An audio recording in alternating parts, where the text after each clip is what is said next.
Bien, continuamos después de esta excelente intervención de Jacobo Muñoz con todos invitados de nuestra casa.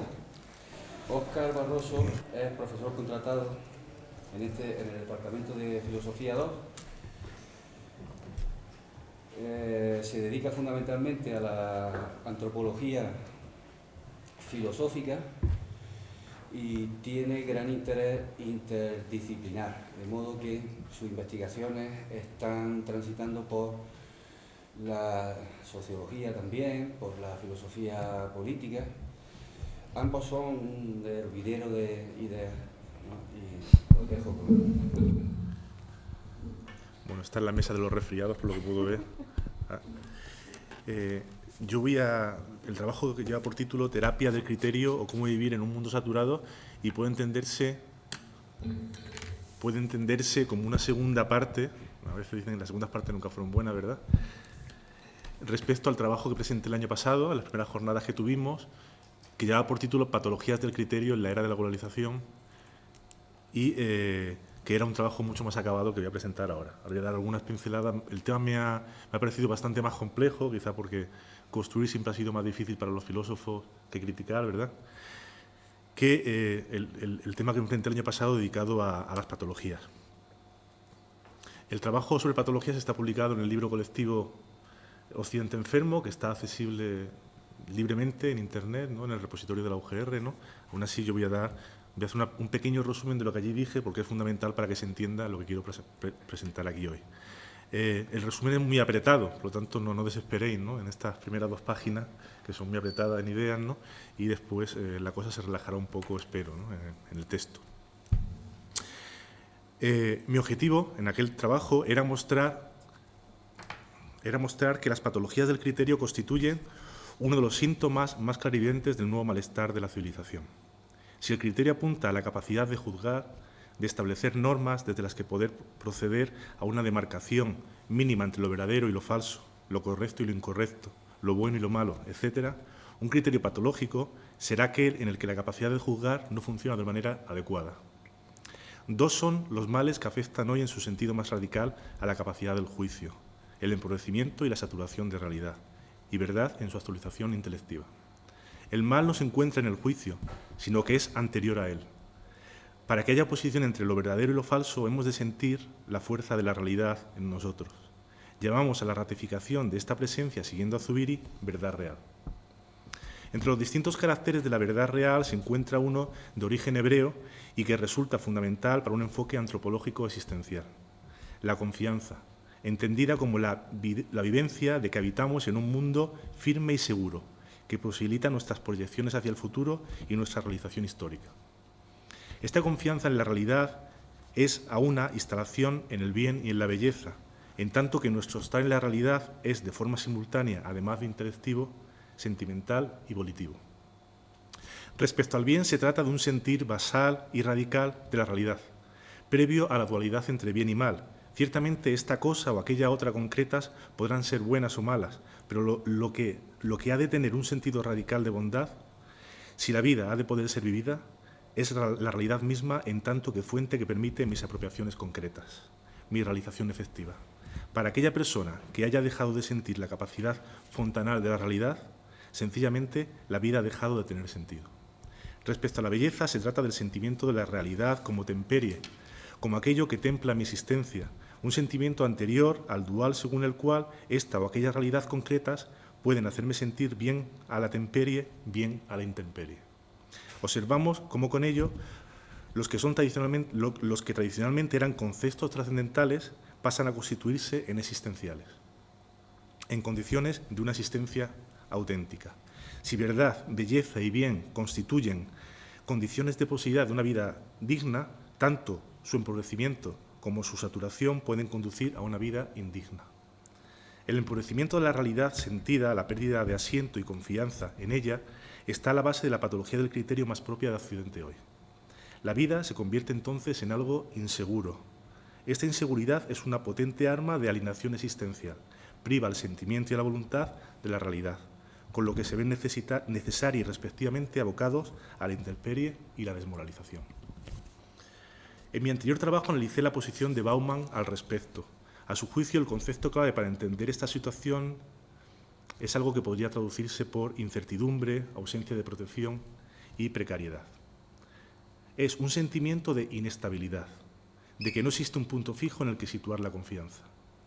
En la modernidad líquida, concepto suyo, que antes ha manejado muy bien Jacobo Muñoz, todo cambia sin que sepamos cuál es la fuente motriz de tales cambios. La metáfora es muy pertinente porque lo fluido es una sustancia que no puede mantener su forma a lo largo del tiempo. Sea como fuera, es constatable que en Occidente hoy el miedo desempeña el papel de pasión dominante. Como respuesta, los ciudadanos, entre comillas lo de ciudadanos, occidentales demandan erráticamente nuevas seguridades, nuevas fronteras que mantengan a raya a los inmigrantes, sin llegar a comprender lo absurdo de tal petición en un mundo deslocalizado, y que eviten los peligros del terrorismo, sin comprender ni hacer nada por acabar con las razones reales que lo sustentan. Si tal seguridad exige que caigamos en comportamientos inhumanos, incluida la tortura o el bombardeo de civiles, el pequeño hombre cierra los ojos para defender a renglón seguido sus hipócritas y caducos ideales democráticos. Esto podría comprenderse como una tendencia de retorno a la barbarie, si no fuera porque ésta exige una fortaleza de carácter impropia de los asustadizos seres que pueblan el norte. Por ello, su capacidad de destrucción no es bárbara, tiene antes bien la forma de una maquinaria perfectamente racional en sus medios, pero absolutamente ciega en sus fines. El dogmatismo ciego del bárbaro no es identificable con el nihilismo destructivo del ciudadano de Occidente. No deja de ser cierto que en tal situación intentamos reconstruir nuestras creencias, pero sin verdades reales en que apoyarlas, ni ideas ni ideales con que perfeccionarlas, las creencias adquieren el aspecto de un barrizal que impide una estabilidad mínima. No hay criterio, no hay juicio. Las proclamas que reivindican, sobre todo desde la derecha política, las identidades colectivas de Occidente resultan, a todos los efectos, irrisorias. A veces se les acusa de dogmáticas, pero en realidad no pueden serlo, porque al no haber verdad arraigada, no puede haber dogma estable. El único en que se parece al verdadero dogmatismo es en sus resultados, la reivindicación defensiva y feroz de una presunta identidad originaria. El dogmatismo solo es posible cuando las verdades arraigantes, básicas, son absolutizadas, cuando las creencias propias se confunden con las ideas universales, o cuando estas mismas ideas son concebidas como el único camino viable para experienciar la realidad. Obviamente, aun cuando a veces pretenda pasar por tal, el ciudadano occidental, normalizado, está incapacitado para el dogmatismo. Su tipo de nihilismo es el que le impide ser dogmático. Nietzsche distinguía entre dos formas de nihilismo reactivo. La que hemos analizado aquí como constitutiva del hombre occidental, el nihilismo del último hombre, y la que niega el único mundo real desde un presunto mundo verdadero, el egipticismo. Hoy ambos nihilismos, a los que he denominado respectivamente nihilismo neuroasténico y nihilismo fanático, se encuentran dramáticamente enfrentados. Desde un punto de vista bastante simplista, son etiquetados bajo la expresión de conflicto de civilizaciones. ¿Cómo navegar entre aquellas dos patologías del criterio, una por defecto y la otra por exceso de verdad? Es aquí donde adquiere su valor la capacidad terapéutica de la filosofía. Voy a centrarme, porque ha sido imposible abordar los dos tipos de terapia, ¿no? En el nihilismo neurasténico, por lo tanto, en la terapia contra el criterio producido por ese nihilismo neurasténico. Al ser una patología que afecta a todas las dimensiones del psiquismo humano en su nivel más radical y, sobre todo, al momento de verdad real, la terapia tiene que ser entendida en los términos de búsqueda de un nuevo arraigo en la realidad. Son muchas las propuestas que, haciéndose cargo de múltiples matices de la cuestión, han intentado desarrollar terapias curativas del nihilismo neurasténico. Yo voy a centrarme en tres: la del propio Zubiri, porque es el autor del que partí en el tema de las patologías, y luego las propuestas por dos filósofos alemanes actuales, Safransky y Sloterdijk. Zubiri detectó en los años 60 los problemas que empezaban a adquirir fuerza a causa de la anemia, de la inteligencia sentiente, y consecuentemente propuso elementos terapéuticos. Su receta se basa en una especie de higiene de la tranquilidad y la fruición, pero sobre todo en una auténtica, dice él, voluntad de verdad real. Zubiri no dice mucho más al respecto, pero creo que su filosofía da claves para entender en qué puede consistir esta voluntad. Por supuesto, no puede entenderse en los términos del voluntarismo, sino como un progresivo incremento, aunque arduo y fatigoso, de la presencia en nosotros de la realidad. Incremento que envuelve y enriquece nuestro propio ser. configurándolo con las posibilidades que la verdad real ofrece. Aunque la voluntad de verdad real exige un acto de resolución, de decisión firme, ello no es suficiente. Es necesario, además, un efectivo trabajo sobre sí mismo. La decisión debe llevar a buscar o elegir ideales de realización y a ser consecuente con ellos. Solo así será posible el necesario proceso de habituación, en el sentido aristotélico del término, que permita recuperar la realidad, la verdad, el bien y la belleza. Se trata de una sublime recuperación del ideal aristotélico de la virtud. Por tanto, no de la virtud tal como es concebida por un rancio moralismo, sino en el sentido de fuerza y disposición activa para cultivar algo amable. La virtud para los griegos es la excelencia que se consigue en la práctica de algún bien, apropiado en carácter o modo de vida. Y cuando este cultivo se hace en comunicación, surge la amistad moral, la más noble y la más firme. Esta receta recuerda en ciertos aspectos la búsqueda de la autenticidad por parte de Heidegger. Uno carga sobre sí mismo, aunque al menos en el caso de Zubiri, contando con la cercanía de los seres queridos, uno carga sobre sí mismo la responsabilidad de sobreponerse. Como en Heidegger, a este respecto, en Zubiri parece que la confianza en la sociedad, más allá de la pequeña comunidad, es más bien escasa, como se observa en las siguientes afirmaciones de los años 50. No puede negarse que por bajo de la inquietud actual, el hombre va sintiendo una saludable fatiga que le empuja a estar cada vez más en sí mismo, no en un sí mismo monacal, sino en el sí mismo de los suyos. La renuncia a lo social se observa también en la postura al respecto de Safransky, donde resuenan nítidamente las referencias heideggerianas. Su propuesta consiste en una especie de habitar en el extravío, rodeados por el bosque de la civilización, pero intentando mantener la distancia. La despreocupación por la solución o terapia civilizatoria es explícita cuando elige, entre las distintas respuestas posibles a los problemas de la globalización, establecerse en un lugar del extravío actual y hacer allí un claro, sin preocuparnos del origen ni del fin. O cuando renuncia a cualquier sentido de esperanza histórica, ya que ésta no parece ser más que una mezcla de casualidades, compromisos, locuras, prudencia y costumbre. Pero, ¿cómo puede uno hacer el claro en esta situación? Básicamente se trata de cultivar formas de conducta y pensamiento que no pretenden concordar con la histeria globalista, a través de una recuperación del sentido de lo local, de la vecindad, de las cosas cercanas. Se observa en Safransky una clara nostalgia de la Heimat, un duelo melancólico por una situación de la humanidad que parece no haber existido nunca. Creo que la nostalgia es una propiedad residual e innecesaria que la filosofía arrastra incluso en su propia etimología y que le ha producido más perjuicios que beneficios. Porque lo cierto es que no hace falta justificar el valor de una opción en un presunto pasado idílico. La opción puede ser buena contra toda la historia. El problema es que el pensar heideggeriano de la elección del héroe parece no permitir tal posibilidad. Pero esto solo manifiesta un error de Heidegger y su historia destinal. Y lo cierto es que, eliminando este elemento nostálgico, la posición de Safransky en cuanto a política de vida para la salvación individual tiene elementos muy atractivos. Como ha escrito Vicente Sanfélix, profesor de la Universidad de Valencia, cuando más sazonada emocionalmente está la vinculación al lugar propio, tanto mayor será la capacidad de apertura al mundo y la disposición a ella. Dejando de lado el desapego que esta actitud representa respecto de la cuestión social y como por lo demás ve el mismo Safransky, nuestra civilización, en la que crece la participación de los singulares, no se está transformando en una sociedad de consumidores finales que, desligados de la cadena de generaciones, solo se cuidan de sí mismos. Obviamente, aunque también Safransky pone su atención en el individuo, no se trata del individuo a la medida del modelo consumista, sino de aquel otro que enfrenta el esfuerzo de transformación, de configuración de la propia vida, con la esperanza de en ello transformar el mundo en humanidad. ¿Cómo iniciar esa tarea? Aunque no desarrollado por Safransky, muestra un interesante contraste entre la exigencia al respecto de formación y el modelo de la instrucción, imperante en la ideología pedagogista que pretende hacer de nosotros meras funciones sociales. Como veremos más adelante, los cambios en la institución educativa aparecen como elementos indispensables para proceder a esta transformación de los individuos. Pero en Safransky tal posibilidad es solo un destello que enseguida desaparece para dejar su lugar ahora al heroísmo romántico. Y le cito: siempre que el hombre es incitado a desear algo, con lo que puede unirse a través de una regular actividad propia, entra en escena una desgracia. Mientras estemos sugestionados por la frase de que no hay ninguna vida recta en lo falso, será difícil encontrar el valor para averiguar lo recto.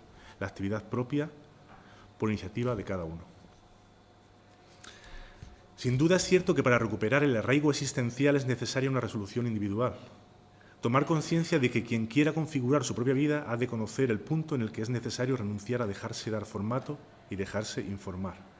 Pero no es menos cierto que la resolución solo estará a la mano de un puñado privilegiado de figuras prometeicas o superhombres si no se llevan a cabo los cambios sociales e institucionales necesarios.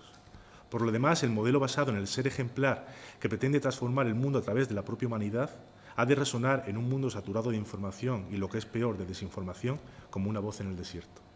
Dicho de otra forma, no parece posible salir de la situación neurasténica sin contar con la sociedad, sin complementar la política de vida con la política con mayúsculas. Esos términos los tomo de Bauman y en gran parte han sido ya expresados. El concepto que expresan los términos ha sido expresado ya antes por Jacobo Muñoz en su ponencia, ¿verdad? Una política de vida es lo que hacía, lo que él llamaba lo que aparece en los textos de autoayuda, ¿verdad? La gran política es otra cosa, ¿no? Algo que está en franca retirada en la actualidad, ¿no? Podemos acusar a los filósofos de renunciar a la política con mayúsculas, de caer en un humanismo elitista, ya que la receta parece estar reservada a un grupo de individuos privilegiados, héroes o superhombres. En mi estudio de las patologías del criterio analicé diversas fuentes de desmoralización, una saturación de nuestros estímulos, que imposibilitan respuestas adecuadas, una pérdida de confianza en la realidad, la imposibilidad de encontrar posibilidades lo suficientemente sólidas, etc. En todos los casos, la desmoralización es el resultado de la imposibilidad de apropiación adecuada de posibilidades reales. Y dudo que pueda superarse esta situación solo a través de un reforzamiento de la libertad individual con recetas conformadas según políticas de vida, porque a mi juicio constituye un verdadero problema civilizatorio. En nuestra civilización se ensancha la brecha entre la individualidad como algo predestinado y la individualidad como la capacidad práctica y realista de autoafirmarse. Si queremos sobreponernos realmente a una patología de civilización, la terapia, junto a esta política de vida o actuación de los individuos sobre sí, exige un alcance civilizatorio. La filosofía en este sentido no puede renunciar al reto marxista de ayudar a una efectiva transformación de la sociedad. El filósofo no puede dar la espalda a la figura del intelectual. Pero lo cierto es que en la filosofía y también en el resto de las ciencias sociales y humanidades se observa un olvido de las propuestas políticas, de los mecanismos a través de los cuales encontrar vínculos entre las acciones individuales y las colectivas. En unos casos este olvido es una especie de represión, resultado de la incapacidad o impotencia ante la apariencia de un mundo que solo parece dejarse dirigir por especialistas o tecnócratas, en su mayor parte economistas. En otros casos es producto de lo que podríamos llamar el prejuicio de la emancipación, la idea de que hay que liberar al individuo de toda norma. En ambos casos el resultado es el mismo. Los intelectuales parecen haber renunciado completamente a la tarea de construir un orden mejor, a toda intencionalidad utópica o más modestamente ideal. Respecto al pensador impotente, para la política, para la gran política, el intelectual parece haber quedado reducido a una especie de asesor, cuyas obras, como decía antes Jacobo, hoy pueblan los estantes de autoayuda de las librerías. Son incapaces de conectar lo privado y lo público. No me refiero a lo que hoy se llama asesoría filosófica, una tarea genitiva que en todo caso es reflejo de los tiempos que le ha tocado vivir al pensamiento, sino a la reducción de la filosofía de la acción a función asesora. Respecto a lo que he denominado prejuicio de emancipación, entiendo por tal la idea de que el fomento de la emancipación de los individuos es contraria a todo intento de normalización social. Quizás esta idea era productiva en los tiempos de la modernidad sólida, de la época en la que la conducta de los individuos se desarrollaba dentro de los límites marcados por un nicho social o clase a la que pertenecía y podía llegar a pertenecer. Pero lo cierto es que el problema de la libertad individual hoy no es consecuencia de un exceso de reglamentación, sino al contrario de la ausencia de toda orientación. El destino de la labor de construcción individual está endémica e irremediablemente indefinido y tiende a pasar por numerosos y profundos cambios antes de alcanzar su único final verdadero, el final de la vida del individuo. Esto es una cita de Bauman. Puede observarse como a lo largo del siglo XX la ideología del capital ha ido aniquilando a sus enemigos, absorbiendo parte de su mensaje, a una costa de convertirlos a veces en una especie de pesadilla. Es precisamente lo que ha ocurrido con los ideales de emancipación, cuyo cenit fue vivido quizás en el mayo de los 68. Hart y Negri han analizado en Imperio cómo el enemigo a batir entonces era la ideología de la socialdemocracia y su maquinaria capaz de configurar, en base a rígidas pautas, la vida de los individuos. En cierta forma, la ideología neoliberal supo hacerse cargo de aquella demanda social e intelectual, pero convirtiendo entonces los sueños de emancipación en verdaderas pesadillas. Ya no hay pautas sociales, ni rígidas ni blandas, que precedan a las políticas de vida, o peor, estas han sido abandonadas a la publicidad, de tal forma que la configuración de la propia persona se hace en base a una mísera política de vida reducida al modelo de la mercadotecnia. Y de aquellos que consigan salir de este abominable fango, solo los portadores de existencias verdaderamente heroicas podrán llevar a cabo la ingente tarea de constituirse a sí mismos. El resto, en su impotencia, estará condenado al retorno al narcótico del consumo. Porque la ausencia de normas o su mera oscuridad, la anomia, dice Bauman, es lo peor que le puede ocurrir a la gente en su lucha por llevar adelante sus vidas. Las normas posibilitan al imposibilitar. La anomia augura una imposibilidad lisa y llana. Como ha escrito el sociólogo Sennett en la obra antes citada por Jacobo, en un mundo dominado por la ideología neoliberal, la rutina puede degradar, pero también puede proteger. Una vida sin rutinas es una vida insensata. En conclusión, parece iluso, o cuanto menos elitista, pretender encontrar recetas o terapias individuales para males que realmente son civilizatorios. Es necesario recuperar la figura del intelectual. Es necesario que el pensador pase del recetario de políticas de vida a la construcción de grandes relatos sobre el espacio y el tiempo sociales. Una solución intermedia entre la individualista y la verdaderamente social es la que cree descubrir la opción comunitaria, es decir, la búsqueda de identidades grupales, étnicas, que permitan inmunizar a los individuos respecto de los males del criterio. Pero por mucho que tienda hoy a parecer políticamente correcto el discurso identitario y sus potenciales inmunológicos, no podemos olvidar ni su conexión con la tendencia fundamentalista, ni, como veía en el principio de este trabajo, su impostura. El problema del comunitarismo está en que, como ha escrito Bauman de nuevo, toda certeza posterior al pecado original del desmantelamiento del mundo real, colmado de rutinas y carente de reflexión, no puede sino ser una certeza fabricada, una certeza burda y descaradamente inventada. A mi juicio, el comunitarismo no constituye una terapia para las patologías del criterio, sino una dimensión del mismo patógeno, una patología de lo político, cuyo resultado es la decadencia del arte del diálogo y la negociación. Peter Sloterdijk, que comenzó su investigación sobre la globalización con una denuncia del escepticismo postdialéctico y postestructuralista y con la apología de los grandes relatos, sí que apunta a una filosofía de acción social, aunque en actitud desaforada y coqueteando con el neoliberalismo.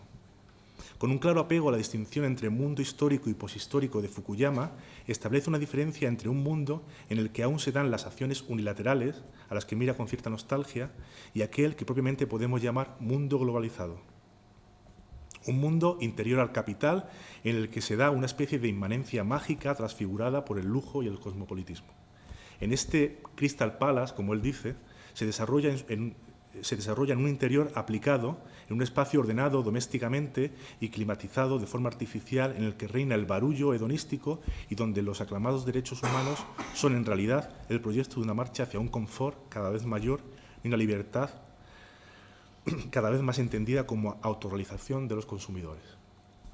Ante este desalentador panorama, que destruye lo más humano al mismo tiempo que acrecienta hasta lo insoportable las actitudes paranoides, la tarea de la filosofía consistirá en romper a la nietzscheana el techo de cristal sobre las propias cabezas a través de una desinhibición de las acciones unilaterales. Acciones heroicas que devuelvan a los hombres su humanidad.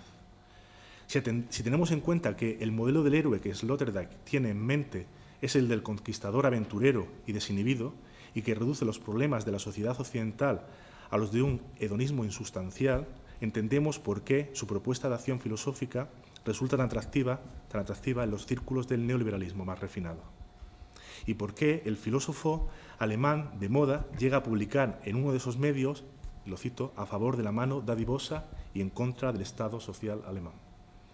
O por qué en su última obra, que puede ser traducida como algo así como Tienes que cambiar tu vida, sobre la antropotécnica, arremete contra el estado de bienestar, con la intención de postular una especie de revolución ética que acabe con la frivolidad de las masas. Creo que Sloterdijk está bien encaminado al entender que el camino necesario que el cambio necesario individual ha de estar apoyado en la acción política, pero su análisis es absolutamente erróneo en la acción política que efectivamente ha elegido. Se entiende perfectamente a estos efectos la iracunda respuesta de Honneth calificando a Sloterdijk de vulgar charlatán neoliberal. Ciertamente, la reducción de la libertad humana a la capacidad de consumo es uno de los detonantes más importantes del nihilismo neurasténico, pero no es su única fuente, y en todo caso la solución no debería pasar por acabar con la justicia social, sino antes bien por potenciarla a nivel global. A nivel político, el problema no está en la extensión del bienestar, sino en entenderla solo en términos de mayor capacidad de consumo. La lógica de Sloterdijk es incoherente, ya que precisamente lo que mantiene viva la maquinaria neoliberal es la creencia en un crecimiento continuo e ilimitado de la economía y que se nutre precisamente de la creación irracional de nuevas formas de consumo. Las proclamas de Sloterdijk recuerdan excesivamente al peor Nietzsche, al que elegía la aristocracia frente a la democracia y al que rechazaba las movilizaciones obreras contra la explotación laboral. Como en el caso de Nietzsche, el programa de Sloterdijk no funciona a no ser que su propósito sea de nuevo la formación de una élite a través de antropotécnicas, cuyo fin sería, siguiendo siempre a Nietzsche, la salvación de lo único realmente valioso, la alta cultura, respecto de la cual todo es sacrificable, incluida la dignidad humana. Recapitulemos, Zubiri, Shafransky y Sloterdijk coinciden en ver que la superación del nihilismo neurasténico pasa por un cambio, reconfiguración o formación de la propia vida. Pero mientras que los dos primeros parecen responsabilizar a los individuos de esa tarea, para Sloterdijk se precisa una especie de antropotecnia solo productiva tras minar las formas de vida que han hecho de los hombres poco más que cerdos. Los filósofos están llamados a participar en la destrucción de esas formas de vida que el filósofo cínico identifica con el estado de bienestar. Con Sloterdijk se exige una acción social y cambios institucionales en los que la propia filosofía debe participar. Contra él, es ridículo pensar que tales cambios van a ser efectivos alineándose con el neoliberalismo. Muy al contrario, la tarea filosófica, en este punto, pasa por ayudar a mostrar las contradicciones inherentes al modelo actual economicista de la globalización. Muchos de los problemas de nuestro tiempo, de nuestro mundo, tienen su fuente no en la política, sino en su ausencia. Y a este respecto había que recordar, como ha hecho antes Jacobo, la afirmación de Margaret Thatcher, ¿verdad? Una afirmación que casi era una predicción de lo que iba a pasar, ¿no? Cuando ella dijo aquello de no hay sociedad, solo individuos, sonaba quizás de extraño y se entiende perfectamente lo que quería decir, ¿no? Después de 30 o 40 años de neoliberalismo. Por lo tanto, muchos de los problemas de nuestro mundo tienen su fuente no en la política, sino en su ausencia, en su impotencia frente a un poder económico, global y desenfrenado. Como ha visto Zizek, la filosofía no puede seguir cayendo en la trampa creada por la ideología neoliberal, en su esfuerzo por hacernos creer que es imposible abolir sus normas de juego. Zizek nos recuerda que Lacan sustituía la frase «todo es posible» por «lo imposible sucede». Es labor del intelectual y, por tanto, del filósofo actuar de inmediato, superar la inercia impotente en la que se haya sumido, aún sin saber muy bien qué tiene que hacer, porque lo fundamental es no cejar en el rechazo de un orden insoportable. Sin duda, en la agenda para la construcción de un nuevo orden social hay elementos para cuya promoción la filosofía parece haber estado desde un punto de vista histórico especialmente preparada: la acción pedagógica. Esta debe tener hoy como objeto fundamental la formación en los individuos de un carácter, ¿no?, con toda la carga filosófica del término, menos vulnerable, que posibilite su realización como personas, es decir, una acción pedagógica cuyo objetivo sea la búsqueda de la virtud. Ahora bien, para una sociedad en la que la solidez se ha convertido en una carga, los hábitos, de nuevo exis, los hábitos en sentido aristotélico, estables resultan desechables e incluso contraproducentes. En tal panorama, aquel modelo educativo que pretendía enseñar a los niños a construir sus vidas como casas resulta ya impracticable. Pero entonces, ¿es hoy, es decir, en un mundo sometido a lo errático e impredecible, posible plantear un modelo educativo formador del carácter? Lo cierto es que en nuestro volátil mundo de cambios instantáneos y erráticos, las costumbres establecidas, los marcos cognitivos sólidos y las preferencias por los valores estables, aquellos objetivos últimos de la educación ortodoxa, se convierten en desventajas. Por ello, la acción pedagógica no puede estar encaminada a la nostálgica recuperación de un modelo hoy inservible, porque para aquel era fundamental la capacidad de ajustarse a los cambios que se iban produciendo, siendo esto imposible para nosotros. Aun cuando elimináramos de él, de nuestro mundo, la desinformación, seguiríamos estando en un mundo sobresaturado informativamente, y en él hemos de aprender a vivir. ¿Imposible un modelo pedagógico formativo y no meramente instructivo en tales circunstancias? Sea como sea, este es su horizonte de posibilidades. Así que más vale recordar de nuevo la afirmación de Lacan: lo imposible sucede. En todo caso, con lo expuesto en el presente ensayo, sí que se puede indicar ciertos objetivos que debería cumplir el modelo: recuperar la verdad, el bien y la belleza como trascendentales de la existencia humana, radicar sobre ellos un campo de creencias firme que sirva como sistema de referencia para la búsqueda y experiencia racional de ideas e ideales. Además, el modelo debe hacerse cargo de la mejor tradición humanista.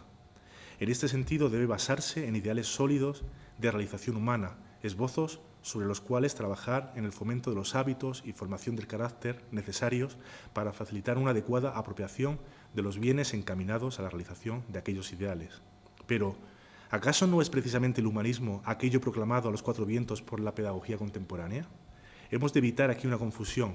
Un modelo humanista de educación tiene que ir más allá del filantropismo dulzón e hipócrita que impera hoy en el pedagogismo. Dulzón en su afán de convertir al educador en una especie de asesor que concibe la realización del alumno como algo que puede ser extraído de un supuesto ser interior.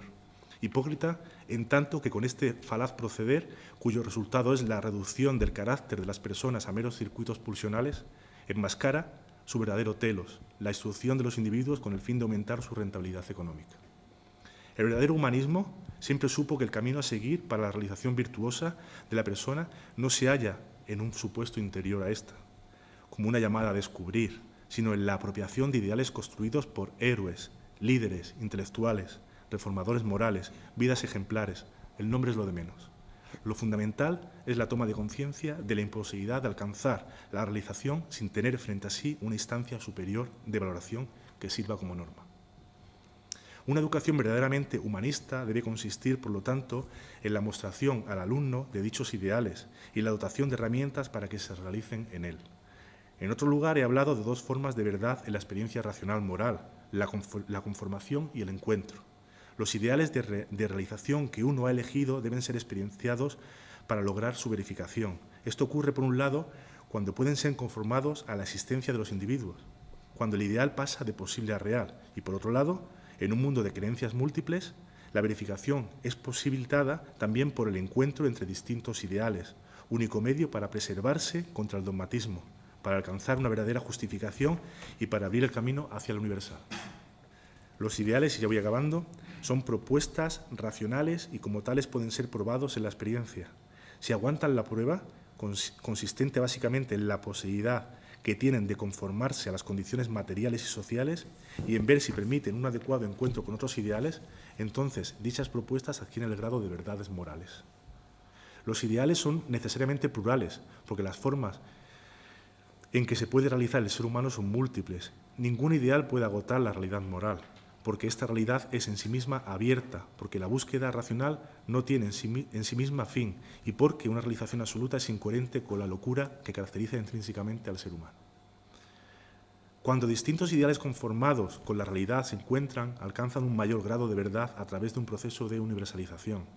Esta verdad racional, en su refluencia sobre las creencias, hace que éstas tiendan a su vez a la universalización. Es así como se logra una escala de valores universales y, aunque puede resultar paradójico, una identidad de carácter universal. Junto a las múltiples identidades culturales, que en el mundo actual son necesariamente abiertas, híbridas y mutantes, existe la aspiración a una identidad universal basada en ideales políticos, con mayúsculas, y morales. Por ello somos capaces de reconocernos en determinados valores de carácter político y moral. No tienen razón autores como Huntington al pensar que valores como la democracia, la separación de Iglesia y Estado, el Estado de Derecho, la protección de las minorías o la libertad para buscar la verdad y la felicidad sean características culturales de Occidente. Nos identificamos con ellas en tanto que creemos en un proyecto político universal. Forman parte de nuestra identidad, pero no es una dimensión cultural, sino en la universal. Ambas dimensiones de la identidad son necesarias. A este respecto ha escrito Todorov: aspirar a la identidad, adquirir una cultura es condición necesaria para construir una personalidad plenamente humana, pero solo la apertura a la alteridad, cuyo horizonte es la universalidad, y por lo tanto la civilización nos proporciona la condición suficiente. Final de la cita. Y a lo mismo apunta Safransky cuando nos recuerda la fundamental condición antropológica de que la movilidad y la apertura al mundo han de compensarse con la radicación en un lugar. Soy consciente de que la propuesta aquí presentada no contentará ni a los que entienden que vivir sobre un mundo líquido exige prescindir de proyectos e ideales, ni a los que pretenden recuperar una modernidad sólida o nuevos dioses gratificantes. Pero a mi juicio ninguna de estas vías es ya practicable. La primera porque los cantos de sirena de la posmodernidad han perdido todo su encanto.